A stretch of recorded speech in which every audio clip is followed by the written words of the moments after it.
تو آپ لوگوں کو یہ ضرور علم ہونا چاہیے کہ یاد تو میں نے آپ کو پہلے بھی کہا کہ وعدہ ہی نہ کریں اگر کوئی چیز آپ نہیں کر سکتے، کوئی عمل کسی چیز پر آپ عمل کر ہی نہیں سکتے تو وعدہ ہی نہ کریں، ٹھیک ہے؟ اس وقت کہہ دیں میں کوشش کروں گا، کیونکہ اگر کوشش کی تو کامیاب ہو گئی تو ٹھیک، نہ ہوگی تو کوئی بات نہیں، لیکن اگر آپ وعدہ کریں گے تو آپ نے وعدے کو پورا کرنا ہے، کیونکہ آپ کے وعدوں کے بارے میں قیامت میں آپ سے پوچھ گچھ ہوگی۔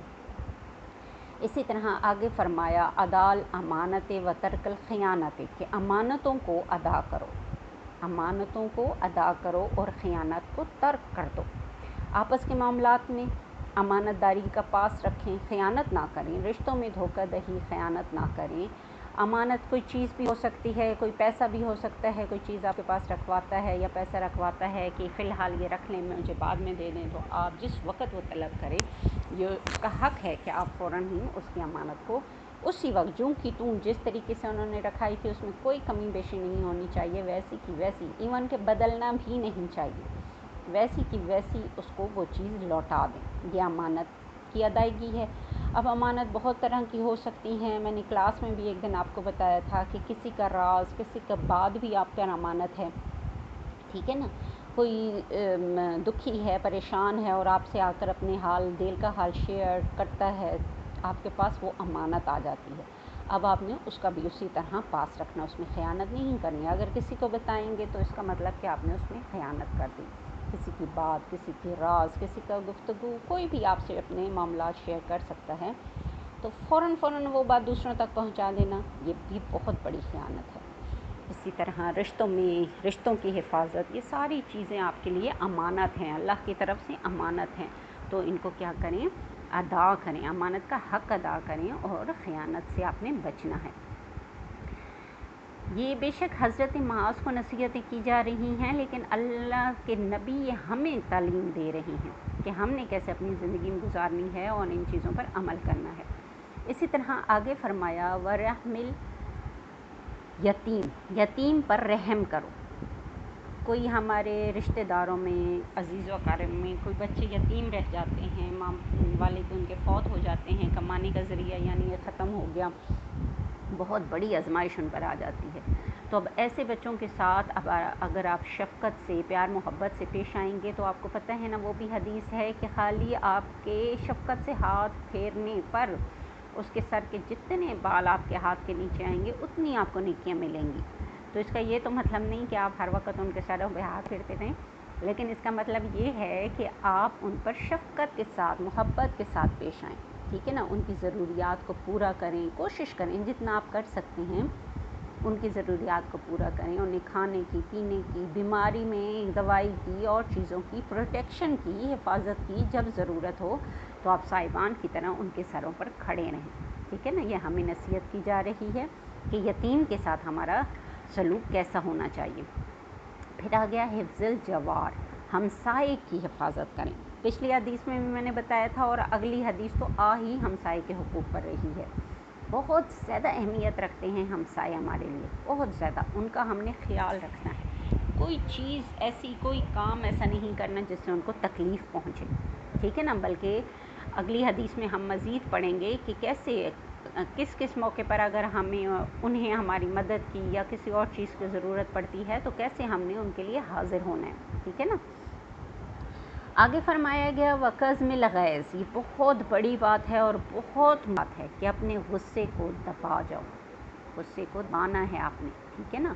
یا آج کل کی طرح جو سائیکالوجی پڑھاتے ہیں وہ کہتے ہیں غصہ نکال دیں، اس پر آپ ڈپریشن میں نہیں جائیں گے اور آپ کے لیے اچھا ہے، نہیں، دین ہمیں کہہ رہا ہے کہ اپنے غصے کو دبائیں، ٹھیک ہے نا؟ تو ہم نے اپنے غصے کو دبانا ہے، کیونکہ ہمارے اسلام کی تعلیمات یہ ہیں، ہماری انگریزوں والی تعلیمات نہیں ہیں کہ ہم نے اپنی فرسٹریشن نکال کر دوسروں کو ڈپریس کر دیں، نہیں، ہم نے حوصلہ کرنا ہے۔ کئی مقامات پر، کئی چیزوں پر ہمیں غصہ آ جاتا ہے، لیکن اب اس غصے کو ایک دم ہم نکال دیں تو یہ تو کوئی بھی نکال سکتا ہے، بہت بزدل بندے کی نشانی ہے، ہاں، جو اس کو پی جاتا ہے، برداشت کر لیتا ہے اس موقع پر، ٹھیک ہے نا؟ اس کا گھونٹ پی جاتا ہے تو بہت مشکل، لیکن جو کر جاتا ہے وہی تو بہادر ہے، پھر وہی تو دلیر ہے، وہی تو پہلوان ہے۔ جیسے حضرت علی سے کسی نے پوچھا کہ پہلوان کون ہے، کیا جو پچھاڑے میں جو اکھاڑے میں پچھاڑ دے بڑے بڑے پہلوانوں کو وہ پہلوان ہے؟ تو حضرت علی نے فرمایا تھا نہیں، بلکہ پہلوان وہ ہے جو اپنے غصے کو پی جاتا ہے۔ یعنی اصل بہادری تو یہ ہے کہ آپ کو غصہ آ گیا ایک بات پر، لیکن آپ نے اس کو برداشت کر لیا، ٹھیک ہے نا۔ تو یہ بہت بڑی بات ہے۔ اگلی بات، بہت بڑا ہتھیار، بہت خوبصورت بات کہ لین الکلام، اپنی گفتگو کو نرم کرو، نرم گفتگو اپناؤ۔ میں کہتی ہوں توپ کلیشنکوف بندوقوں سے وہ چیز ہم حاصل نہیں کر سکتے جو اس ایک میٹھی زبان سے، نرم زبان سے ہم حاصل کر لیتے ہیں۔ اب ایکسپیرینس تو کریں کسی کے ساتھ، دیکھیں تو صحیح، آج ایکسپیریمنٹ کر کے دیکھیں۔ آپ کوئی چیز والدین سے، بہن بھائیوں سے اگر مانگتے ہیں تو وہ پیار سے مانگ کر دیکھیں وہ اپنی جان بھی نکال کر آپ کو ہتھیلی پر رکھ دیں گے۔ لیکن وہی چیز اگر چھوٹے سے بچے سے بھی اگر آپ غصے کے ساتھ مانگیں گے تو وہ بھی آپ کو دینا پسند نہیں کرے گا۔ جانوروں سے بھی مانگیں گے غصے کے ساتھ تو وہ بھی آپ کو دینا نہیں پسند کریں گے، ٹھیک ہے نا۔ تو انسان، جاندار، تمام مخلوق کے ساتھ نرمی سے ہم نے پیش آنا ہے اور انسانوں کے ساتھ نرمی سے گفتگو کرنی ہے۔ یہ جو نرم زبان ہے نا، تو یہ ہر وہ کام کر سکتی ہے جو بڑے سے بڑا ہتھیار بھی نہیں کر سکتا۔ بڑے بڑی جنگیں، بڑی بڑی دنیا میں ورلڈ وارز ہوئی ہیں، آپ نے دیکھا ہے کیسے تباہیاں مچی، لیکن اس کے پاس بعد اگر کنٹرول ہوئے ہیں یہ حالات تو کس سے؟ صرف گفت و شنید سے، ڈسکشن سے، جو آپس میں بیٹھے ہیں اور انہوں نے اپنے خیالات کو شیئر کیا، ایک دوسرے کو برداشت کرنے کی صلاحیت آپس میں پیدا کی، تو آج دنیا امن کے ساتھ، کافی حد تک ظاہر ہے امن کے ساتھ رہ تو رہی ہے نا۔ ہر کوئی اپنے آپ کو ترقی یافتہ بنا رہے ہیں اور اس راہ پر گامزن کر رہے ہیں تمام ممالک، کیونکہ وہ اپنے آپ کو جنگوں سے بچا رہے ہیں، خواہ کی لڑائی اس سے چھوڑ کر زبان کو، اپنے معاملات کو ڈسکشنز کے ساتھ حل کر رہے ہیں۔ تو ہم اپنی چھوٹی سطح پر بھی آ جائیں، اپنی گھریلو لائف زندگی میں بھی آ جائیں، فرینڈس تک کی حد تک بھی آ جائیں، تو دیکھیں آپ نرم زبان کو استعمال کر کے دیکھیں، جو کام کبھی نہیں ہو رہے تھے آج آپ کی نرم زبان سے وہ حل ہو جائیں گے۔ اسی طرح اسلام کا بہت اگلا اور بہت ہی پیاری ہدایت جو نبی پاک صلی اللہ علیہ وسلم کی اس حدیث مبارکہ میں ہے کہ بذل السلام، محبت کو عام کرنے کی چیز وہ ہے سلام۔ ہم زیادہ سے زیادہ لوگوں کو سلام کریں۔ محلے میں کوئی ہمارے باہر گلی میں نکلتے ہیں، انکلز ہوتے ہیں، ریلیٹیوز ہوتے ہیں، یا ویسے محلے والے بھی انکلز ہوتے ہیں، آپ ان کو سلام کریں، کتنا اچھا تاثر پیدا ہوتا ہے۔ ہم خود یہاں کالونی میں واک کرتے ہیں، کالونی کے بچے آ کے ہمیں سلام کر کے جاتے ہیں تو ہمیں اتنا اچھا لگتا ہے کہ اچھا یہ فلاں کا بچہ ہے، دیکھیں کتنا اچھا ہے۔ اسی طرح اسکول میں، یونیورسٹیز میں جب ہم انٹر ہوتے ہیں، آپ سب بھاگ کے آتے ہیں، سلام کرتے ہیں، جو اسٹوڈنٹ پاس سے گزرتا ہے سلام کرتا ہے تو ہمارا اتنا اچھا دل خوش ہو جاتا ہے۔ اور جانتے پہچانتے کوئی اسٹوڈنٹ ایسے ہی ہمارے پاس سے گزر جائے تو سچی بات ہے ہم استاد ہوتے ہوئے بھی دل میں مائنڈ کرتے ہیں کہ یہ دیکھیں اسے اتنی تمیز نہیں کہ سلام ہی کر دے کہ ساتھ سے استاد گزر رہا ہے۔ تو یہ چیزیں ہمیں اگر بہت معمولی بھی لگیں تو بہت میٹر رکھتی ہیں، بہت میٹر کرتی ہیں یہ چیزیں۔ آپس میں ایک دوسرے کو سلام کریں، دوست آپس میں ایک دوسرے کو سلام کریں، ٹھیک ہے نا، پہل کریں۔ آپ کو پتہ ہے نا سلام پہل کرنے والے کو 30 نیکیاں ملتی ہیں اور جواب دینے والے کو 10 نیکیاں ملتی ہیں۔ اچھا جی، آگے چلتے ہیں لزوم الامام، اور امام کے ساتھ چمٹ کر رہنے کی۔ چمٹ کر رہنے کا یہ مطلب نہیں کہ جا کر ہم اس کے ساتھ چپک جائیں، بلکہ مطلب یہ ہے کہ اس کے اچھے بڑے برے فیصلوں میں ہم اس کی جو بھی وہ ملک کے لیے، ریاست کے لیے، اس کی ترقی کے لیے فیصلے کر رہا ہے تو ہم اس کی امداد کریں، مدد کریں۔ اب امام بھی یہ ہے کہ سچا، کھرا، صادق اور امین ہونا چاہیے، یہ بھی شرائط ہیں ظاہر امام کے لیے۔ کوئی بھی بے ایمان آدمی کے غلط فیصلوں پر ہم اس کی ہدایت، اس کے ساتھ معاونت نہیں کر سکتے۔ اسلام ہمیں ظاہر پہلے امام کے بھی بہت سارے اوصاف گناتا ہے، اور جب اس طرح کا امام ہمارے اوپر حاکم ہوگا تو بھرپور قسم کے ہم نے اس کی حمایت کرنی ہے، کیونکہ قرآن میں جگہ جگہ ارشاد ہے آطیعوا اللہ واطیعوا الرسول وَأُولِي الْأَمْرِ مِنکم، اللہ اطاعت کرو اللہ کی اور اس کے رسول کی اور اپنے میں سے صاحب امر کی۔ لہٰذا جو صاحب امر بنتے ہیں، آپ کو پتہ ہی ہے خلفائے راشدین نے بھی جب حلف اٹھایا تھا تو ان سب نے حلف کے دوران یہ کہا تھا کہ اگر ہم اللہ اور رسول کے احکامات پر عمل کرتے رہے تو تم ہمارا بھرپور ساتھ دینا، اور جس دن اگر ہم نے ان کے خلاف کیا تو بے شک ہمارا تن سر سے جدا کر دینا، یا سر تن سے جدا کر دینا، ٹھیک ہے نا۔ تو مطلب اہمیت میں بتا رہی ہوں کہ اتنی زیادہ ہے کہ جو بھی صاحب وقت ہوگا، امام ہوگا، بادشاہ ہوگا، اس کے فیصلوں کی حمایت ہم نے کرنی ہے اور اس کو پوری اپنی طرف سے سپورٹ پہنچانی ہے۔ اگلی حدیث ہے حقوق ہمسائے پر۔ ان عمرو بن شعیب ان ابی ان جدہ، عمرو بن شعیب کے دادا سے روایت ہے کہ نبی صلی اللہ علیہ وسلم نے فرمایا، ان نبی قال من اغلق بأباہ دون جاری، جس نے بند کر دیا اپنا دروازہ اپنے ہمسائے کے سامنے مخافاتاً، اس خوف سے، علی اہلہ و مالہ، اپنے مال یا اہل و عیال کے خوف سے اپنا دروازہ بند کر دیا، فلیس ذلک بمومن، تو وہ مومن نہیں۔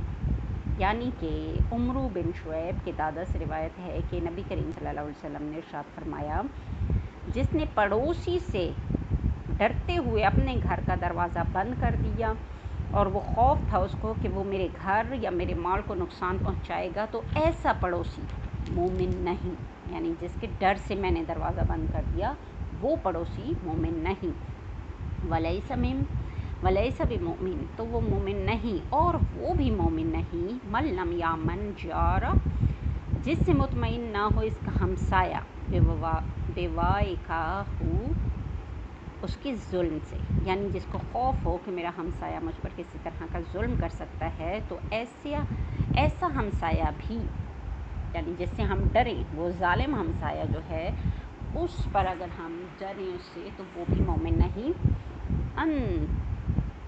ان تدری ما حق الجار، اور تمہیں کیا معلوم کہ کیا ہے جار کا حق، یعنی ہمسائے کا حق ہے کیا؟ اذا استعانک انتہ، اگر جب تم سے مدد اس کو طلب ہو، یا جب تم سے مدد وہ طلب کرے تو اس کی مدد کرو۔ وَإِذَا اسْتَقْرَضَكَ، اور اگر وہ تجھ سے قرض مانگے، اقرضتہ، تو اسے قرض دو۔ وَإِذَا افتقر عُدَّتْ إِلَيْهِ، اور اگر وہ فقیر ہو تو اس کو فائدہ پہنچاؤ۔ وَإِذَا مَرِضَ عُدَّتْهُ، اور اگر وہ مریض ہو تو اس کی عیادت کرو۔ وَإِذَا أَصَابَهُ خَيْرٌ اُنَاةً، اور اگر اسے کوئی خوشی کی خبر ملے تو اسے مبارکباد دو۔ وَإِذَا أَصَابَتْهُ مُصِیبَةٌ عُزِّرَتْهُ، اگر اسے ملے کوئی مصیبت، پہنچے کوئی تکلیف، تو اس کو صبر کی تلقین کرو۔ وَإِذَا مَاتَ تَابَتْ جَنَازَتَهُ، اگر وہ مر جائے تو اس کے جنازے کے پیچھے جاؤ۔ وَلَا تَسْتَطِيلُوا عَلَيْهِ بُنْيَانًا، اور نہ اونچی کرو اس پر اپنی دیوار۔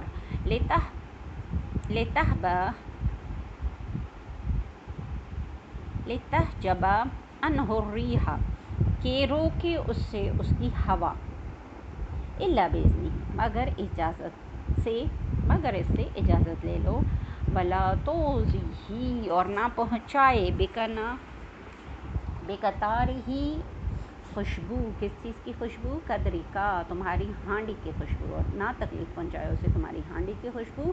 إِلَّا أَن تُغْرِفَ لَهُ، سوائے اس کے کہ تھوڑا سا اس کے گھر بھی بھیج دو، منہا، اس میں سے۔ وَإِن تَشْتَرَيْتَ فَاكِهَةً، اور اگر خرید کر لاؤ تم پھل، فَأَهْدِ لَهُ، تو اسے بھی تحفہ دے دو۔ فَإِن لَمْ تَفْعَلْ، پھر اگر ایسا نہ کر سکو، فَأَدْخِلْهَا سِرًّا، تو پھر اسے چھپا کر گھر لے کر آؤ۔ وَلَا يَخْرُجُ بِهَا وَلَدُكَ، اور نہ نکلیں تیرے بچے اس کو لے کر، لِيَغِيظَ بِهَا وَلَدُهُ، تاکہ غمگین ہوں اس کے بچے اس کو دیکھ کر۔ سبحان اللہ، اتنی پیاری یہ حدیث ہے، میں اس کو ریپیٹ کرتی ہوں۔ عمرو بن شعیب کے دادا سے روایت ہے کہ رسول صلی اللہ علیہ وسلم نے فرمایا، جس نے پڑوسی سے اپنے گھر والوں اور مال کے بارے میں خطرہ محسوس کیا اور دروازہ بند کر کے سویا، تو ایسا پڑوسی مومن نہیں۔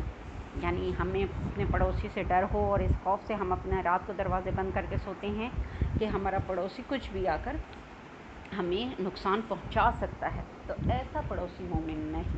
حالانکہ آج کل کے حالات دیکھیں، جب بھی کوئی چوری ڈاکہ محلوں میں ہوتا ہے نا، تو زیادہ تر اس میں ہاتھ عموماً زیادہ تر نکلتا ہے تو پڑوسی کا نکلتا ہے، کیونکہ پڑوسیوں کو نا پتہ ہوتا ہے کہ آپ کے گھر کے اندر لوکیشن کیا ہے، سامان کہاں پڑے ہیں، خاص چیزیں کہاں پڑی ہیں، کیونکہ ان کا آنا جانا ہوتا ہے آپ کے گھر میں۔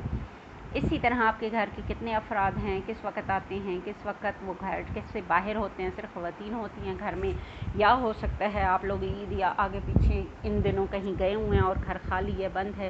تو یہ ساری معلومات کس کو ہوتی ہیں؟ زیادہ تر ہمسایوں کو ہوتی ہیں، ٹھیک ہے نا۔ اسی لیے اکثر چوری ڈاکے وغیرہ کی وارداتیں جب ہم سنتے ہیں تو ان میں ہمسائے کا ہاتھ بھی ہوتا ہے۔ ایسے ہمسائے مومن نہیں، ٹھیک ہے نا، ایسا ہمسایہ مومن نہیں، کلیئر آواز میں بتایا گیا۔ پھر آگے بتایا گیا کہ ایسا ہمسایہ بھی مومن نہیں جس کے ظلم سے دوسرا ہمسایہ مطمئن نہ ہو، یعنی میں ڈروں کہ یہ جو محلے میں اکثر ایسے لوگ ہوتے ہیں نا جو بدماش ٹائپ قسم کے ہوتے ہیں، جن سے خوف بندہ کھاتا ہے کہ خواہ ان سے بات چیت ہو گئی یا کوئی لڑائی جھگڑا ہو گیا تو یہ ظلم و زیادتی پر اتر آئیں گے یا گالی گلوچ پر اتر آئیں گے، اکثر لوگ اس طرح کے ہوتے ہیں۔ تو ایسے لوگ بھی مومن نہیں ہیں، ٹھیک ہے نا، جن سے دوسرا ہمسایہ خوف زدہ رہے۔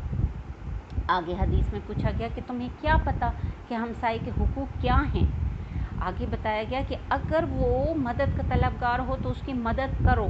شادی بیاہ ہوتی ہے، فوتگی ہوتی ہے اور کئی قسم کی چیزیں ہوتی ہیں کہ جب ہمارے ہمسایوں کو ہماری مدد کی ضرورت پڑتی ہے تو ہمارا کیا فرض ہے؟ ہم فوراً پہنچیں اور ان کے کام میں ہاتھ بٹائیں۔ اکثر آپ دیکھتے ہوں گے شادیوں میں یا فوتگیوں میں فوراً چرپائیاں لے کر لوگ آتے ہیں، پنکھے لگا دیتے ہیں، پانی کا انتظام کر دیتے ہیں۔ یہ ہمارے ہاں چل رہا ہے الحمدللہ۔ تو اسی طرح کی مدد ہوتی ہے نا، شادی بیاہ میں بھی ٹینٹ لگانے میں مدد کرا دی، ان کے پنکھے لے گئے اپنے گھروں سے، چرپائیاں مہیا کر دیں، بستر مہیا کر دیے۔ اس طرح کی مدد اگر جتنی بھی ان کو چاہیے تو ہمارا فرض ہے کہ ہم ہمسائے کو پہنچائیں۔ اسی طرح آگے فرمایا کہ اگر اس کو قرض کی ضرورت ہے تو اس کو قرض ادا کرو، قرض دو، اور پھر مہلت بھی دو کہ خیر ہے جب اس کا ہاتھ کھل جائے تو تب وہ آپ کو واپس کرے۔ اگر وہ فقیر ہو تو اس کو مدد پہنچاؤ، اگر وہ بہت غریب ہے، اس کی ظاہر سادہ لوگ اصل میں تو یہی لوگ صحیح مسکین ہوتے ہیں جن کو ہماری مدد کی ضرورت ہوتی ہے۔ یہ لوگ مانگتے نہیں ہیں، سفید پوش ہوتے ہیں، اپنی کم آمدنی میں بھی اپنا بھرم رکھے ہوتے ہیں، لوگوں کو ظاہر نہیں کرتے کہ ہم کتنی مجبوری میں اپنا خرچہ پورا کر رہے ہیں۔ لیکن ہمارا فرض ہے، جو صاحب نصاب لوگ ہوتے ہیں ان کا یہ فرض ہے کہ وہ دیکھیں، اور ایسے لوگ چہروں سے بھی پہچانے جاتے ہیں، اور ظاہر محلے ارد گرد تو ہمارے اکثر رشتہ دار اور جان پہچان کے لوگ ہوتے ہیں جو بچپن سے ہمارے ساتھ رہ رہے ہوتے ہیں۔ تو ہم کیسے کہہ سکتے ہیں کہ کسی کے حالات سے ہم واقف نہیں ہیں؟ اچھی طرح ہم واقف ہوتے ہیں، تو ایسے لوگوں کی ہمیں مدد کرنی ہے، ٹھیک ہے۔ آگے ہے کہ اگر مریض ہے تو اس کی عیادت کرو، اس کا بھی بہت زیادہ اجر ہے۔ کہتے ہیں جب عیادت کے لیے آپ جاتے ہیں تو اس وقت سے فرشتے آپ کی مغفرت کی دعائیں کرتے رہتے ہیں جب تک کہ آپ واپس نہیں آ جاتے اللہ کے حضور۔ تو یہ کتنی بڑی سعادت ہے۔ آگے فرمایا کہ اگر اسے خوشی ملے تو اس پر جا کر مبارکباد دو، آپ کو پتہ ہے خوشیاں شیئر کرنے سے مزید بڑھتی ہیں، اور اگر اسے مصیبت یا غم پہنچے تو اس پر اس کو صبر کی تلقین کرو۔ غم کو بانٹنے سے کم ہوتا ہے اور خوشیاں بانٹنے سے بڑھتی ہیں۔ آگے فرمایا اگر وہ مر جائے تو اس کے جنازے کے پیچھے جاؤ، کیونکہ جنازے میں جانا جنازے میں جانا فرض کفایہ ہے، ٹھیک ہے نا، تو اس کو ہم نے ادا کرنا ہے، اس کے جنازے میں ساتھ اس کے جاؤ۔ آگے فرمایا اگر تم اول تو اپنی دیوار اونچی نہ کرو کہ اس کے گھر کی ہوا نہ رک جائے۔ آج کل شہروں میں دیکھیں گھروں پہ گھر، کمروں پہ کمرے لوگ ڈالتے جا رہے ہیں اور اونچے اونچے گھر بنا لیتے ہیں۔ شہروں میں تو کوئی بھی آپ کو سنگل اسٹوری گھر ملتا ہی نہیں ہے، ڈبل ٹرپل اسٹوریاں، مجبوری بھی ہے، کسی نے بچے کی شادی کرنی ہے، اب اس کے پاس اتنا مال نہیں ہے کہ الگ سے جا کے کہیں باہر سے زمین خریدے اور اس پر پھر پوری ایک گھر بنائے، تو اکثر لوگ موجودہ گھر کے اوپر ہی مزید تعمیرات کر کے اپنے بچوں کی شادیاں کر دیتے ہیں، ان کو کمرے دے دیتے ہیں۔ اب آپ کی مجبوری ہے، آپ نے بنانا ہے۔ یہاں تو فرمایا گیا کہ اپنی دیواریں اونچی نہ کرو کہ اس کے گھر کی ہوا رک جائے، الا باذنہ، مگر ان سے اجازت لے لو۔ یعنی آپ کی اگر مجبوری آپ نے بنانی ہی ہے، اب آپ کیا کریں، ظاہر پیسہ آپ کے پاس ہے نہیں، باہر نکل نہیں سکتے، تو پھر آپ کیا کریں، صرف ان سے اجازت لے لیں، وہ آپ کو منع نہیں کر سکتے، ظاہر آپ کا گھر ہے، لیکن یہ ہے کہ اگر اس سے اجازت لے لیں گے تو ان کا دل خوش ہو جائے گا، ہمسائے کا دل خوش ہو جائے گا۔ اسی طرح آگے فرمایا اور نہ تکلیف پہنچائے تیرے ہانڈی کی خوشبو، مگر یہ ہے کہ اس میں سے تھوڑا سا اس کو بھی دے دو۔ یہاں آپ روزانہ بریانیاں، ٹکے، باربیکیو کرتے رہیں اور ساتھ والے گھر میں کھانے کو بھی کچھ نہ ہو تو کتنی اذیت پہنچتی ہے ان لوگوں کو، ان کے گھر کو، ان کے بچوں کو، ہے نا۔ تو پھر اس کا طریقہ کیا ہے کہ تھوڑا سا اس کو بھی بھیج دیں۔ حضور صلی اللہ علیہ وسلم کی ایک حدیث مبارکہ ہے کہ تم اگر بکری کا کھر بھی پکاؤ وہ بھی اپنے ہمسائے کو بھیج دیا کرو، یعنی کھر کو مینس کہ بڑی حقیر ترین چیز کہا گیا، لیکن پھر بھی بھیج دو، اس میں بھی شرم نہ کھاؤ اور اس کا حق یعنی ادا کرو، وہ بھی بھیج دو ہمسائے کے لیے۔ آگے کتنا خوبصورت یہ دین ہے، کتنی پیاری بات کہ اگر تم پھل لے کر آؤ تو اس کو بھی تحفتاً دو، ٹھیک ہے نا۔ لیکن ہم کہیں کتنا مہنگا پھل ہے، آج تو دیکھو نا یہ 500 کا اتنا سا خربوزہ یا تربوز مل رہا ہے، میں کیا اس کو ہمسائے کو بھیجوں نا، یہ چیزیں اتنی اگر آپ نہیں بھیج سکتے کوئی حرج نہیں، پھر اس کو چھپا کر گھر لے کر آؤ، یعنی لہرا کے پورے محلے کو دکھا کے لانے کی ضرورت نہیں ہے، ایسے لے کر آئیں کہ کوئی دیکھے ہی نہ، بس اس کو کسی کی نظر نہ پڑے، اس کا دل تاکہ اس پر خفا نہ ہو کہ وہ نہیں کھا سکتا، اور دیکھیں آپ لے کر آئے ہیں تھیلے بھر کے نا۔ اتنا پیارا دین ہے، اتنا زیادہ دوسرے کا احساس ہے اس میں، دیکھیں آپ خود ذرا سوچیں اس بات پر، اتنی خوبصورت بات کہ پھر اگر ایسا نہ کر سکو تو اسے چھپا کر گھر میں لے کر جاؤ، اور نہ نکلیں تیرے بچے اس کو کھاتے ہوئے باہر، تاکہ غمگین ہوں ان کے بچے دیکھ کر۔ اکثر ہمارے بچے کھیلنے کودنے کے لیے باہر جاتے ہیں، آپ دیکھتے ہو سیب میں پکڑ کے لے جاتے ہیں اور جو باہر کھا رہے ہوتے ہیں، اور بچوں کی عادت ہوتی ہے وہ دیتے بھی نہیں ہیں، کسی کو شیئر بھی نہیں کرتے، تو ایسی چیز سے منع کیا گیا کہ اکثر پھر غریب کے بچوں کا دل للچاتا ہے، ظاہر ہے آپ کے بچے تو کھا رہے ہیں لیکن اس سے کیا ہے کہ دوسرے بچوں کا دل خفا ہوتا ہے۔ اتنا پیارا دین ہے یہ، اتنا تک ہمارے احساسات کا خیال رکھتا ہے۔ اوکے بچوں، 2 حدیثیں ہوں گی ہیں، باقی میں اگلے پارٹ میں کوشش کرتی ہوں مکمل ہو۔ اللہ حافظ۔